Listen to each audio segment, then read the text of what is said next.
Hi hello எல்லாருக்கும் வணக்கம் நமஸ்காரம் தான் உங்கள் வாணி. இன்றைக்கி வாணி சமையலில் நம்ம ரொம்ப வித்தியாசமான ஒரு ஸ்டைலில் பசலைக்கீரை பொரியல் எப்படி பண்ண போகிறோம்.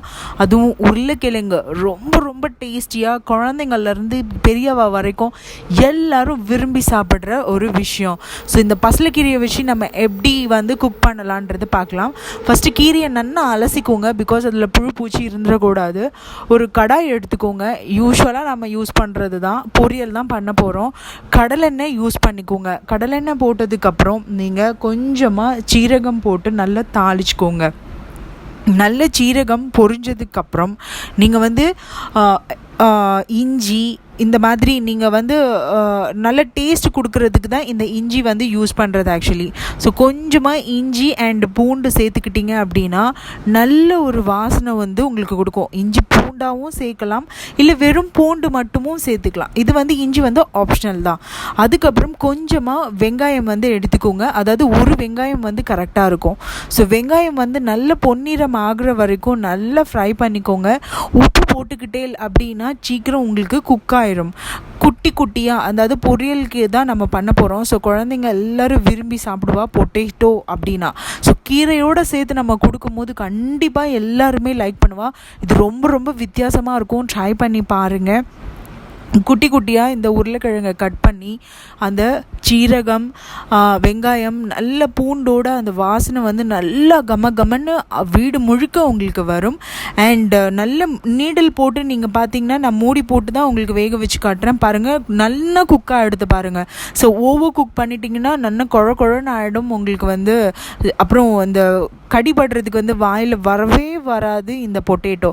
ஸோ நல்ல குக் ஆகிற அந்த பதத்துக்கு எடுத்துக்கோங்க. தக்காளி சேர்த்துக்கோங்க. உப்பு நீங்கள் கரெக்டாக பார்த்து சேர்த்துக்கணும். நீங்கள் உப்பு கொஞ்சம் கூடி போயிடுதுன்னா பொட்டேட்டோ தானே போட்டிருக்கோம் அப்படின்னு நினைப்பேன். பட் ரொம்ப ஒரு மாதிரி வாயிலே வைக்க முடியாத அளவுக்கு ஆகி போயிடும். ஸோ கொஞ்சமாக மஞ்சள் தூள், மிளகாய் தூள், மல்லித்தூள், இது மூணும் கொஞ்சம் அதாவது ஒரு அரை ஸ்பூனுக்கு எடுத்துக்கோங்க. பட் மஞ்சள் தூள் கண்டிப்பாக எடுத்துக்கணும். It's antibiotic. ஸோ கிருமி நாசினி நம்ம உடம்புக்கு கண்டிப்பாக தேவை. ஸோ ஆன்டிபயோட்டிக் மஞ்சள் ஸோ நிறைய சேர்த்துக்கோங்க. நல்ல குக்காக ஆகணும். நீங்கள் தண்ணியே சேர்க்க வேண்டாம். தக்காளியில் இருக்கிற தண்ணியே போதுமானது. நல்லா வெந்துடும். உங்களுக்கு தக்காளி போட்டிருக்கோமா அப்படின்னு தெரியாது, அந்த அளவுக்கு நல்லா குக்காயிரும். அப்புறம் கீரையை நல்லா ஒரு வாட்டி இல்லாமல் 2 வாட்டி நல்லா போட்டு வாஷ் பண்ணிக்கோங்க. நல்லா வாஷ் பண்ணிவிட்டு அப்போ தான் அதில் இருக்கிற பூச்சிகள் எல்லாமே போயிடும். ஏன்னா குழந்தைக்கு நம்ம கொடுக்குறோம் இல்லையா. ஸோ குழந்தைங்கள்லேருந்து எல்லோரும் சாப்பிடும் போது நமக்கு அதில் மண், தூசி, கல்லெல்லாம் வரும். ஸோ அதனால் அது நல்லா 1க்கு 2 வாட்டி நல்லா வாஷ் பண்ணிக்கோங்க. பண்ணிவிட்டு இந்த கீரையை கீரையில் இருக்கிற தண்ணியே உங்களுக்கு போதுமானது.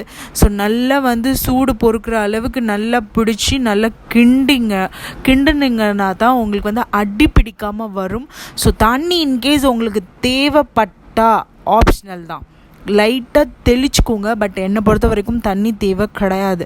மூடி போட்டு நீங்கள் மூடி வச்சு வேக வச்சேல் அப்படின்னாலே நல்லா கீரை நல்ல சுருண்டு வந்துடும். அந்த அளவுக்கு குக் ஆகிடும். ஸோ நான் வீடியோவில் காட்டுறது மாதிரியே நீங்கள் பண்ணல அப்படின்னா கண்டிப்பாக உங்களுக்கு டேஸ்டான உருளைக்கிழங்கு ப்ளஸ் கீரை பொரியல் கமன்னு வித்தியாசமாக கண்டிப்பாக கீரை பொரியல் ட்ரை பண்ணியிருப்பேன். ஆனால் பொட்டேட்டோ வச்சு ட்ரை பண்ணியிருக்கேளா? இனிமேல் ட்ரை பண்ணி அதில் இது சாதத்தோடு வச்சு சாப்பிட்லாம். தயிர் சாதத்தோடு ரொம்ப நல்லா இருக்கும். கொஞ்சமாக நீங்கள் சில்லி ஃப்ளேக்ஸ், அதாவது உங்கள் வீட்டில் சில்லி ஃப்ளேக்ஸ், அதாவது வரமிளகாய் தூள் இல்லை, தூள் இன் சென்ஸ் அது க்ரஷ் பண்ணியிருப்போம் இல்லை, அந்த மாதிரி இல்லை அப்படின்னா ஒரு 2 வரமிளகாவை மிக்சியில் போட்டு நல்லா கிறுக் அப்படி பண்ணிட்டேன்னா அது நல்லா உங்களுக்கு வந்துடும். ஸோ அவ்வளோதாங்க. கமன்ட்டு உங்களுக்கு பசலைக்கீரை வித் பொட்டேட்டோவோட சூப்பரான ஒரு பொரியல் கறி ரெடி ஆயிடுச்சு. இது ட்ரை பண்ணி பார்த்துட்டு எந்த அளவுக்கு சூப்பராக இருந்தது அப்படின்னு மறக்காமல் என்னோட கமெண்ட் செக்ஷனில் பகிர்ந்துக்கோங்க. இது போல் சூப்பரான ரெசிபீஸோட நெக்ஸ்ட் வீடியோவில் சந்திக்கிறேன்.